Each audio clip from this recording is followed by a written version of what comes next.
Primeira pergunta, vou passar rapidinho e o comentário da pergunta. Manitol. Manitol, ele é um diurético osmótico. Vocês já tiveram a aula de antipertensivos e diuréticos.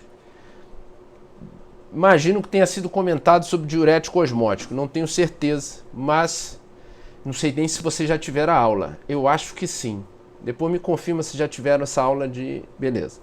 Então, ele é uma substância que ela não é absorvida. Ela não é absorvida. E ela não sofre um processo... Qual é a ideia como diurético? Ela não sofre um processo de reabsorção renal. Então, uma vez que ela vai parar dentro do néfron, ela não sai, ela não pode ser reabsorvida. Entenderam? E ela é uma solução, então ela aumenta a osmolaridade do tubo do néfron.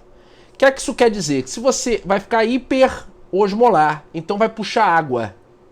Então em situações que eu vou aumentar a diurese. Isso bem resumido, tá? Mas só que essa mesma substância pode ser usada como laxante. É a ideia aqui. É só você raciocinar, o princípio é o mesmo, ela é uma substância inerte, ela não é absorvida, ela não é metabolizada, ela é excretada da maneira que ela adentra ao organismo. Qual é a ideia dela no trato gastrointestinal? Justamente puxar água para o túbulo, né, a luz intestinal, tubular intestinal, e consequentemente essa água vai aumentar o trânsito. Então, isso bem resumido, entenderam? Alguém tem alguma dúvida nesse caso? Senão a gente já vai para a segunda questão. E aí, tudo bem? Pode escrever no chat ou quem quiser perguntar alguma coisa, mesmo que não esteja nas 5 aí. Se alguém viu aqueles 2 primeiros vídeos e tal. Vamos lá então. Vou para a segunda. Comparar o efeito antiemético. Então, êmese são as alterações fisiológicas em decorrência de alguma estimulação que vai levar ao vômito, certo? Então, comparar o efeito antiemético com ondansetrona. Ondacentron é o Vonal Flash, nome comercial, tá? Com a metoclopramida. A metoclopramida é o Plasil, nome comercial. Então, você está comparando 2 antieméticos numa situação de hiperêmese. Por exemplo, tratamento de quimioterapia contra algum tumor, tá? Contra o câncer. São medicamentos que são utilizados na quimioterapia do câncer que eles têm graus variados, mas em geral todos eles podem estimular no organismo o vômito. Então, para isso é associado, tá? Ou durante um processo infeccioso, uma gastroenterite aguda, por exemplo, você associa com por exemplo, um Vonal. Então você tem uma gastroenterite com vômito e diarreia e você não quer internar o indivíduo, você não tem como, por exemplo, durante o Covid, você não quer levar o indivíduo, é um indivíduo idoso, você não quer levá-lo a um pronto atendimento. O que é que você pode fazer?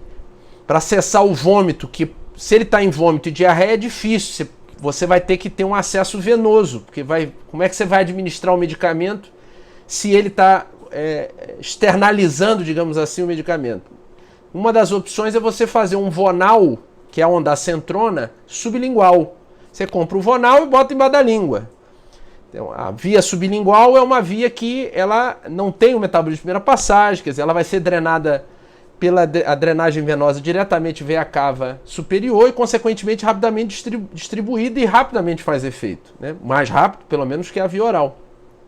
Não tão rápido quanto a intravenosa, mas o efeito é rápido. Então, você consegue controlar melhor o vômito para aplicar outros medicamentos que podem ser importantes. O Scopan composto, Anita, enfim... Tiorfan, que é um antidiarreico, que vocês vão ver, loperamida, que é o... Oh, meu Deus. Esqueci o nome comercial, mas tudo bem, minha cabeça não está tão boa hoje. Vou lembrar. Você pode, por exemplo, fazer então essa manobra para reduzir os episódios de vômito e consequentemente, controlar a gastroenterite, tratar a gastroenterite sem precisar de uma internação, né? Ou pelo menos de um pronto atendimento. Então, o ondansetron ou ondansetrona e os análogos, palanocentrona, eles são a principal classe de antieméticos que a gente tem hoje, tá? O Plasil, ele é uma substância mais antiga, ele tem múltiplas funções no trato gastrointestinal, isso vocês vão ver assistindo os vídeos. Ele é um procinético, mas ele também trata o vômito, e a aplicação dele mais comum hoje em dia é para tratar o vômito. O problema é que o Plasil tem muitos efeitos adversos, diferente do ondansetron. O ondansetron é uma substância, e os análogos dele são uma substância que vão atuar em receptores serotoninérgicos, tá? O Plasil vai atuar em receptor dopaminérgico, do tipo 2, sem seletividade, então pode ter efeito central. E no sistema nervoso central, a distribuição dos receptores dopaminérgicos 2, do tipo, principalmente subtipo 2, está localizada em umas regiões que são responsáveis por alterações de comportamento do indivíduo ao lidar com o meio ambiente, ao meio que o rodeia. Então, você pode ter... Tanto é que os antipsicóticos vão atuar em receptores dopaminérgicos 2 nessas vias, entenderam? Então, você vai ter algumas alterações. Então, comparar o efeito. Um vai atuar em vias serotoninérgicas tipo 3, que é o ondansetron e os análogos, e a metoclopramida, o Plasil e outros, né, bromoprida, vão atuar sobre as vias dopaminérgicas tipo 2. Tá certo? Todo mundo tá aí bem? E aí? Dúvida em relação a isso? Pode ser dúvida geral também. Não precisa ser... Posso para 3? Show de bola.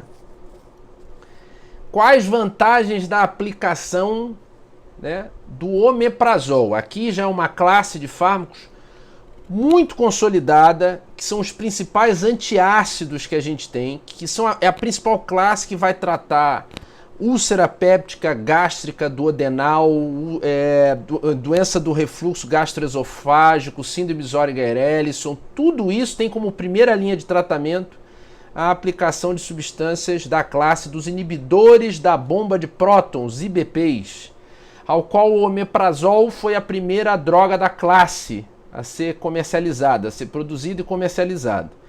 Existem outros, esomeprazol, pantoprazol, lansoprazol e análogos. Como é que essas substâncias agem, né? Elas atuam inibindo diretamente a bomba de prótons, que é a via final da síntese de ácido no estômago, no lúmen gástrico. E aqui está pedindo quais as vantagens de aplicação dela em relação a bloqueadores H2 estaminérgicos. Os anti-H2 estaminérgicos, como a ranitidina e os análogos, né, nizatidina, famotidina, são substâncias um pouco mais antigas, que vão bloquear propriamente o receptor estaminérgico 2 nas células parietais do lúmen gástrico, da mucosa gástrica, né, que são responsáveis pela produção ácida. Então, eles vão bloquear uma parte anterior da via de síntese ácida. Eu tenho 3 importantes moléculas que estimulam a síntese ácida. A gastrina, um hormônio, a acetilcolina, uma via central, vagal, via nervo vago, e a histamina, uma substância que vai atuar como neurotransmissor, mas por estímulo tanto da acetilcolina quanto da gastrina. Então, a acetilcolina e gastrina aumentam a síntese de histamina e, consequentemente, aumentam a ligação aos receptores estaminérgicos. E também servem para tratar alterações, tratamento da úlcera péptica, seja ela gástrica ou duodenal, os subtipos de úlcera gástrica e o tipo duodenal. A grande questão aqui é que o omeprazol, os inibidores de bomba de prótons, eles são muito mais eficazes. Eles são muito mais... tanto no tratamento da úlcera, né, e consequentemente na sua remissão e na cicatrização dessa úlcera, quanto associados à antibiótico-terapia para tratar a H. pylori, que é a principal causa de úlcera, pelo menos duodenal, mas é uma das principais causas de úlcera péptica gástrica. Tá? Então, H. pylori é, sem dúvida nenhuma, um parâmetro que vai entrar quando a gente conversar sobre, e vocês vão poder ver nas aulas, sobre a as úlceras, né? Por assim dizer, de modo geral. Então, os inibidores de bomba também são primeira linha associado à antibiótico-terapia, que aí vai variar, tem umas classes de antibióticos que vão ser utilizados, e aí, então, elas têm uma maior eficácia na resolução, no tratamento dessas úlceras, com menos efeitos adversos. Tá? E, por exemplo, e também tem um outro aspecto, os antagonistas H2, eles são uma substância que vão proporcionar um efeito que você não vai ver nos inibidores de bomba de próton, que é a tolerância aguda, quase uma ataxifilaxia, em alguns indivíduos pode até ser caracterizado como uma ataxifilaxia, que é uma tolerância aguda em relação aos efeitos. E essa tolerância ela é explicada, como vocês poderão ver nos slides, ela é explicada por esse antagonismo competitivo dos receptores H2. Certo? Então a vantagem é que os inibidores de bomba são muito mais eficazes, com muito menos efeitos adversos, sem o risco de gerar a tolerância, que significaria aumento de dose e aí, consequentemente, maior risco de desenvolver efeitos adversos. Em geral, essas duas substâncias, essas duas classes são muito bem toleradas, tá? Elas não têm grandes efeitos adversos a serem descritos até hoje. E aí?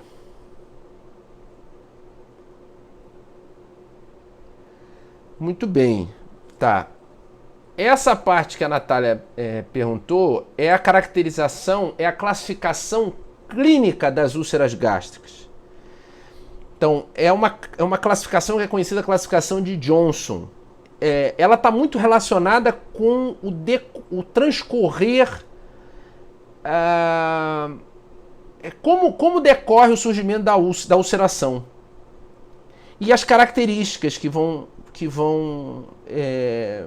marcar os tipos diferentes. São 4 tipos, basicamente 4 tipos, de maneira muito também, quem não viu a aula depois vê, eu vou falar bem resumido.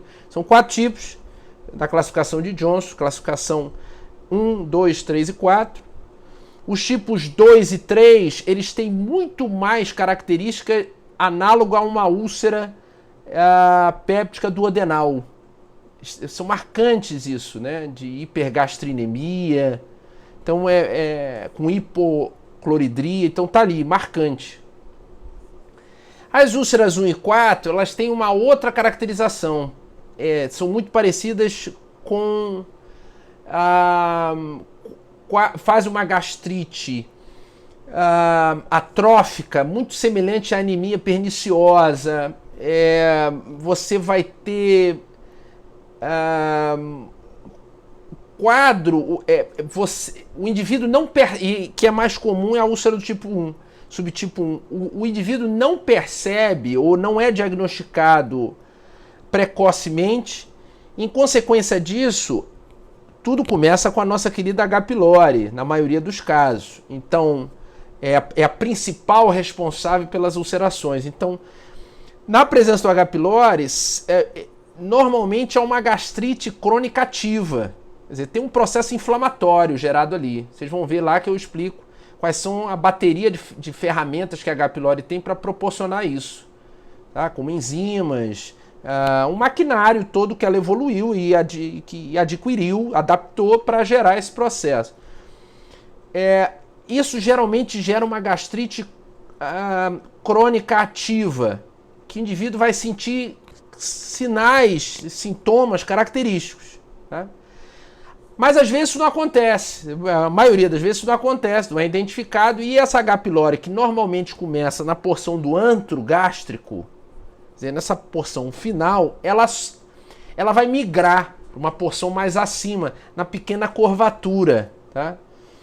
E ali ela vai produzir o quadro de análogo a uma gastrite atrófica e vai caracterizar mais esse tipo de úlcera do tipo 1 e 4. diferente da do tipo 2 e 3, que é mais uma úlcera de região antropilórica, uma coisa mais marcante, tá? Eu respondi, ô Natália. Quem não viu a aula, vê, porque eu expliquei e esmiucei isso bem detalhadamente. Vocês vão ver figuras em relação a isso, vai ficar melhor de vocês entenderem. Tá? Professor, Fala. eu entendi sim. É só porque eu queria entender se tem algum, tipo assim, a H. pylori, ela só é literalmente para onde ela vai meio que migrando no estômago. Não tem um outro fator Não, sobre isso. não, exatamente. Não, tá. Não há um diagnóstico precoce, porque não tem. O que é descrito na literatura é que não há um quadro muito bem estabelecido dessa gastrite crônica ativa, com essas modificações de hipergastrinemia, hipercloridria. Você não percebe isso. E aí o que acontece? A bactéria migra. E quando ela migra, o quadro muda um pouco, agrava mais. Tanto é que tem o adenocarcinoma, que pode estar associado, por isso os indivíduos que tenham essas ulcerações, normalmente é requisitado em uma endoscopia digestiva alta, a biópsia, quer dizer, você vai coletar o material, vai fazer os testes para identificar a presença da H. pylori, porque ela pode mascarar, essa úlcera na verdade pode ser um adenocarcinoma, já desenvolvido, porque não foi identificado anteriormente, que o indivíduo tinha um pouco de pirose, enfim, coisas do gênero, tá? Mas é basicamente, beleza, então é basicamente isso. Vamos para 4 então. Se o bicarbonato de sódio é um neutralizante eficaz de ácidos, por que não deve ser empregado o tratamento contínuo da pirose? Então, esses antiácidos, como bicarbonato de sódio, carbonato de cálcio, hidroxialumínio, hidroximagnésio, eles são moléculas muito simples e que executam uma ação muito simples, que é um tampão. É a simples reação que vocês lembram da estequiometria química, né? Ácido, base, sal e água. Não é isso? Lembram disso? É exatamente o que você vai ter quando administra esses fármacos. Mas o poder neutralizante deles é de curto prazo. Tá? E mais, se você usar doses muito grandes, por exemplo, bicarbonato de sódio, você aumenta os níveis do íon sódio no corpo. E isso pode desencadear em indivíduos suscetíveis, em indivíduos hipertensos, você pode gerar uma hipertensão arterial, você pode gerar edema. Então tem alguns problemas, por incrível que pareça, nessas substâncias, o alumínio, que é um constipador, pode levar a um distúrbio renal, o magnésio, que é uma molécula que acelera o trânsito intestinal, então você pode ter... Então, por mais... Por menos que elas pareçam ser perigosas, toda substância ela é, em determinada quantidade, deletéria ao corpo. Até mesmo a água, vide os descritos de Paracelso há muitos séculos atrás. Então é isso, o bicarbonato de sódio e os antiácidos, eles podem, e outra coisa, tanto o carbonato quanto o bicarbonato, eles vão gerar como nesse equilíbrio químico a molécula de CO2. Então eles vão consequentemente gerar um efeito adverso que você não vai ver no hidroxialumínio e hidroximagnésio, que são os melhores antiácidos, por assim dizer, principalmente se forem utilizados em conjunto. Você não vai ver, por exemplo, eructações e flatulências que você vai perceber no uso de bicarbonato de sódio e carbonato de cálcio. Entenderam? Espera aí, deixa eu ver aqui. Como sonrisal podem ser prejudiciais ao paciente. Bom, vamos lá. Eu não sei se eu vou conseguir, porque eu vou acabar mudando. Eu quero pegar uma imagem só da caixinha do sonrisal para vocês. Muito bem, mas eu acho que eu não vou conseguir. Deixa eu ver aqui. Deixa eu mudar aqui uma coisa. Que aí eu acho que fica melhor para vocês verem. Espera aí. Ótimo. Isso.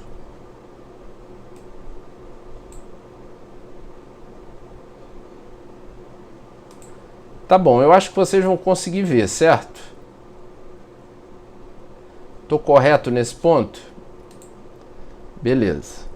Então é o seguinte. Observa no Sonrisal qual é o constituinte do Sonrisal. Bicarbonato de sódio, então antiácido. Carbonato de sódio, bem antiácido.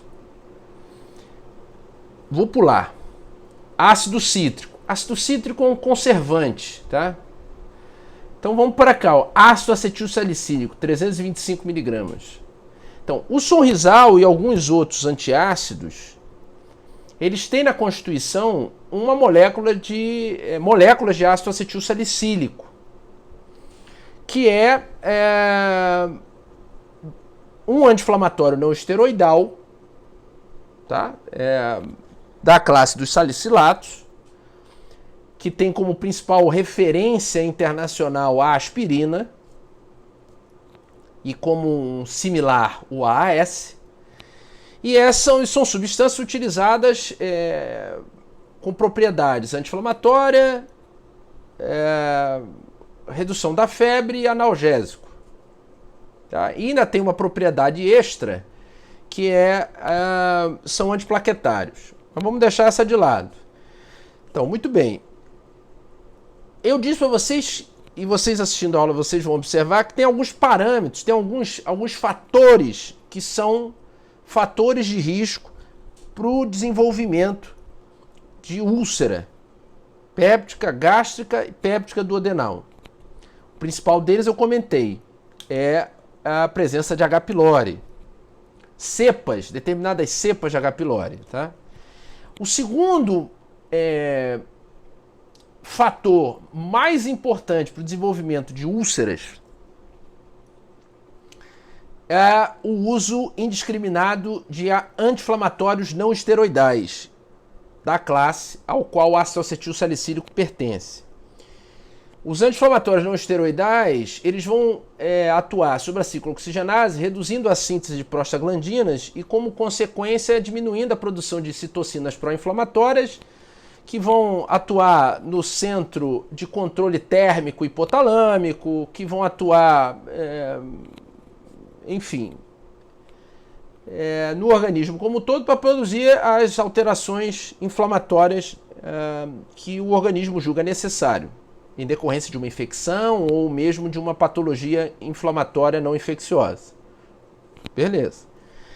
Mas, por reduzir as prostaglandinas não têm só um papel pró-inflamatório. Elas têm um papel, principalmente na célula parietal e na célula epitelial do lúmen gástrico, de diminuir a produção de ácido e também de aumentar a produção de muco e bicarbonato, que são estruturas essenciais na barreira mucosa gástrica, para proteger o lúmen do estômago do contato, quer dizer, o epitélio do contato direto com o ácido que está presente ali naquele lúmen. Então, se você usa uma substância dessa, por que ela pode predispor à ulceração? Porque simplesmente você vai diminuir a prostaglandina e, como consequência, você vai diminuir a barreira mucosa gástrica. E mais, as prostaglandinas têm um papel importante na manutenção da barreira mucosa gástrica, porque elas vão permitir que a microcirculação da região do lúmen esteja íntegra. E, consequentemente, se eu tiver uma morte celular epitelial, essa célula possa receber nutrientes e consiga ser, e fatores de crescimento para que ela consiga ser reeditada. Muito bem, então se eu tiver perda de prostaglandinas, eu perco tudo isso. Eu perco a barreira mucosa gástrica e, como consequência, o ácido entra em contato com a mucosa diretamente. O pH é em torno de 1, 1,3. Qualquer substância com pH em torno de 1, 1,3, vocês sabem que é extremamente deletéria aos tecidos. E o que vai acontecer é que, com o uso disso, você leva ao aumento do risco de desenvolvimento, principalmente em indivíduos já suscetíveis, que tenham, por exemplo, distúrbio de doença do refluxo gastroesofágico, enfim. Então, deixa eu voltar lá. Não é dizer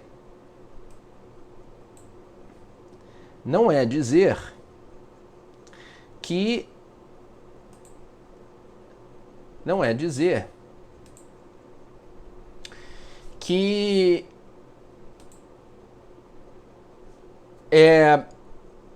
só o bicarbonato constituinte dessa preparação específica é um limitante. Porque, de novo, o bicarbonato normalmente ele não vai prejudicar em quase nada o teu corpo, em quantidades terapêuticas. Se você tomar um balde de Sonrisal, por exemplo, e tem gente que toma muita quantidade, porque tem também uma frequência, e faz uma frequência muito grande, porque tem um problema de refluxo, não busca tratamento, enfim, lá o que for, e mantém um estilo de vida um tanto quanto desregrado, principalmente relacionado à dieta, então, como consequência, essas pessoas vão sofrer e vão utilizar muito mais essas substâncias. Especificamente com relação a essa preparação que a gente discutiu, é um tanto quanto irracional você ter a presença de uma molécula, como o ácido acetil salicílico,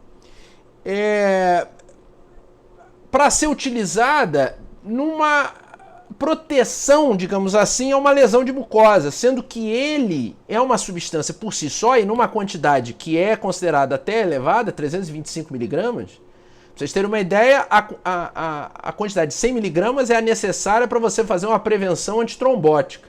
325 miligramas é uma alta concentração de ácido acetilsalicílico. E aí você utilizar isso com o intuito de analgesia. Se for uma frequência pequena, eu fui hoje numa feijoada e eu tive geralmente eu não tenho, mas hoje eu tive uma queimação. Então eu vou fazer esse uso. Mas se hoje, daqui a um ano eu faço uso de novo, nesse indivíduo isso não vai acontecer. Mas se a pessoa já tem rotineiramente, ela tem, por exemplo, uma alteração na vesícula biliar dela, ela tem cálculos biliares, ela não sabe, ela sente cólica, gases, ela sente alterações de esvaziamento gástrico, ela come e se sente como se tivesse constantemente com o estômago dilatado, a sensação de não tem uma plenitude. Então, esses indivíduos vão precisar fazer uso disso praticamente o tempo todo, porque vão levar alterações de síntese ácida, alterações de digestão por um todo, se é que eu posso dizer assim. Então, esses indivíduos vão fazer muito. Fazendo muito, o risco é grande. Entendeu? Não só para isso, eu estou de novo, é uma substância muito simples. Carbonato de sódio, hidróxido de alumínio, são substâncias simples, mecanismo de ação muito simples.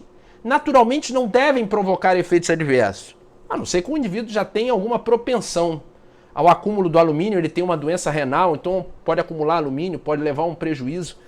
Mas não é a ideia, uma insuficiência renal aguda, não é a ideia. Em geral, isso não vai dar. Só que o problema é a mesma coisa é a mesma coisa das aplicações que vocês viram na aula de adrenérgico. Aplicações intranasais de análogos da fenilefrina, tá? Que é um agonistas alfa-1. Então, constituintes lá no Afrin, né, o soro. Então, é a mesma coisa. O indivíduo está obstruído por um aumento da vasodilatação, consequentemente edema e em virtude de uma infecção viral, tá? Então ele vai lá, uma gotinha, pronto. Aí tem gente que usa um jarro daquele em cada narina. Então isso vai também proporcionar a uma obstrução de rebote, porque quanto mais ele usar, mais ele vai precisar usar, porque o organismo vai se adaptando, vai entrando num novo estado de equilíbrio. Isso vale para todos os fármacos. sempre vai atingir um estado de equilíbrio dinâmico entre o que você administra e o que é eliminado. Alguns são mais sérios, por exemplo, psicofarmacologia, vocês vão ver isso. Antipsicóticos, antidepressivos. Você vai alterar um estado de equilíbrio dinâmico ali que, aumentando um pouquinho a dose, diminuindo um pouquinho a dose, é por isso que na psiquiatria é difícil, porque você tem que ir trabalhando isso, fora os efeitos adversos. Então você tem sempre que mexer nessa homeostase, que é uma linha muito tênue. Um pouquinho mais para lá, um pouquinho menos, você altera um comportamento, você começa a ter pesadelos, você começa a ter alucinações. Entenderam? Como um todo. Isso vale para a farmacologia como um todo. Já estou elucubrando, já falando coisa que nem... É isso. E aí? Como é que vocês estão? Posso para 5? Mecanismo de ação loperamida. Muito bem. No tratamento da diarreia. Então aqui é a classe dos antidiarreicos. Tá? Loperamida é o Imosec, que eu tinha esquecido, mas eu disse que ia lembrar. É o clássico Imosec. Entre outros fármacos que pode ser usado para o tratamento da diarreia. Um dos melhores é o Tiorfan. Mas por que que é uma outra classe? Por que a loperamida é um destaque? Porque ela é da classe dos opioides. E como um opioide, eles são constipadores por natureza. Todos os opioides. Todos eles. E a loperamida, ela tem uma capacidade muito maior que, por exemplo, a morfina, de atuar como um antidiarreico. E mais, ela não tem uma fácil... Ela é um opioide muito característico porque ela tem dificuldade de penetrar no sistema nervoso central.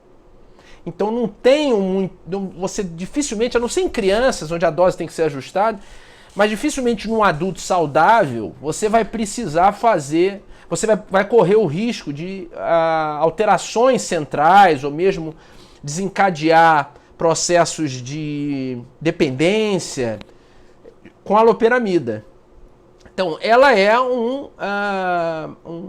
fármaco opioide, vai atuar em receptores mu, basicamente no trato gastrointestinal, e vai diminuir essa motilidade intestinal, né, principalmente intestinal, dos enterócitos, e, consequentemente, vai ser importante para tratar a diarreia. Isso estou resumindo legal, né? Vocês assistam o vídeo que lá tá mais dissecado não só a loperamida, mas como os outros fármacos que podem ser utilizados como tratamento da diarreia. Foi? E aí? Alguma dúvida? Vocês estão bem aí? Tá todo mundo bem? Vocês estão calados. Não sei se isso é um bom sinal. Como é que é? Ô, Natália, como é que é? Pra mim tá ok, professor. Eu acho que uma pessoa botou uma dúvida, não sei se você viu. Eu acho que era relacionada a outra... Laura. Pera aí, Laura. Obrigado, Natália. Vamos lá, Laura. O efeito rebote que pode ocorrer no uso de omeprazol também acontece pelo uso constante. Por exemplo, o uso uma vez na semana já poderia ser prejudicial? É o seguinte, o efeito rebote é porque esses fármacos, tanto o omeprazol quanto os antagonistas H2, eles vão bloquear a via de síntese ácida do estômago. Ponto. Então, o que acontece? Tem 3 mecanismos principais, vocês vão ver isso na aula também, 3 mecanismos principais que desencadeiam a produção ácida. Um deles é a basificação do pH do estômago. Então, por exemplo, depois de uma alimentação, o pH que está em torno de 1,3, 1,5, ele vai para 4. Então, você basificou esse pH. Toda vez que você faz isso, você aciona o mecanismo. O que acontece? Eu tenho um aumento da produção ácida. Vou ter um aumento da gastrina, aí tem todo o mecanismo que eu explico lá. Então, todo fármaco que faz redução de síntese ácida, se ele for parado abruptamente, ele corre o risco de gerar se você usou durante um longo período de tempo, e esses fármacos são usados por muitos anos em indivíduos que necessitam. Né? Se você parar imediatamente o uso, fatalmente você vai correr no risco de um rebote ácido, porque o pH vai estar basificado, em consequência vai ter maior síntese de gastrina, a gastrina vai estimular as células enterocromafínicas, vai estimular as células parietais, consequentemente vai ter a maior produção ácida. Então um ciclo.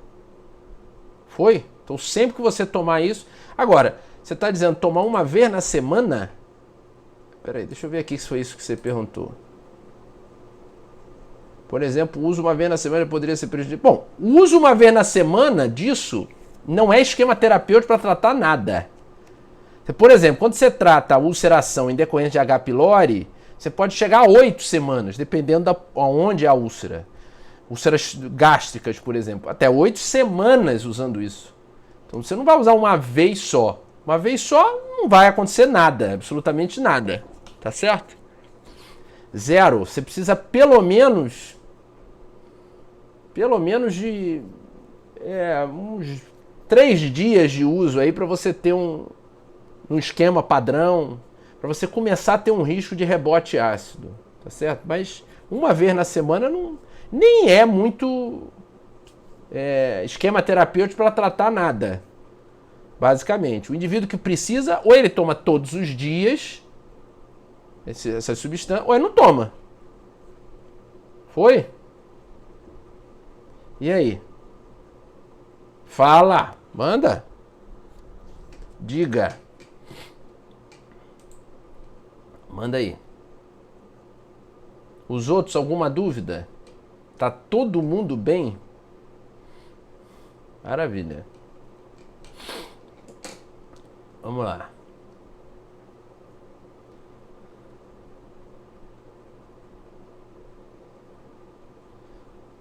E aí, Laura?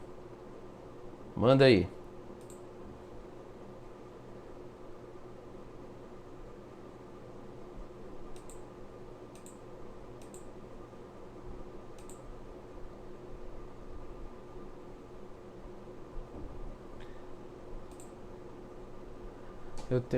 O H. pylori se beneficia de algum jeito com um pH ácido ou só pela morte das células D mesmo? O ambiente ácido para ele não é muito o ideal, não. Ele até modifica. Próximo a ele cria um ambiente mais básico. Próximo a onde ele está. A inflamação que ele produz em decorrência das ferramentas do maquinário dele, a urease, a estímulo, a quimioatração de neutrófilos, quer dizer, isso aí é que vai proporcionar um efeito inflamatório que, como consequência, vai levar à morte das células, atrofia e morte das células D do antro gástrico. E, como consequência, eu perco o controle da gastrina. Como consequência, hipergastrinemia, hipercloridria e a vida segue. Que é diferente voltando lá na úlcera tipo 1 e 4, úlcera tipo 1 e 4 é hipocloridria. Você vai falar, pô, como é que hipocloridria pode provocar úlcera? O indivíduo está produzindo menos? Tá. Só que o que é característico de toda infecção de H. pylori? Destruição da barreira mucosa gástrica. Destruiu a barreira mucosa gástrica, você pode ter hipocloridria ou normocloridria, que você vai ter o risco de fazer úlcera, porque de qualquer forma você tem ácido em contato com o epitélio direto. Então, já antecipei a parte da aula. Úlcera tipo 2 e 3 é hipergastrinemia com hipercloridria, úlcera tipo 1 e 4 é hipocloridria. Ou normocloridria, vai depender, mas em geral hipocloridria.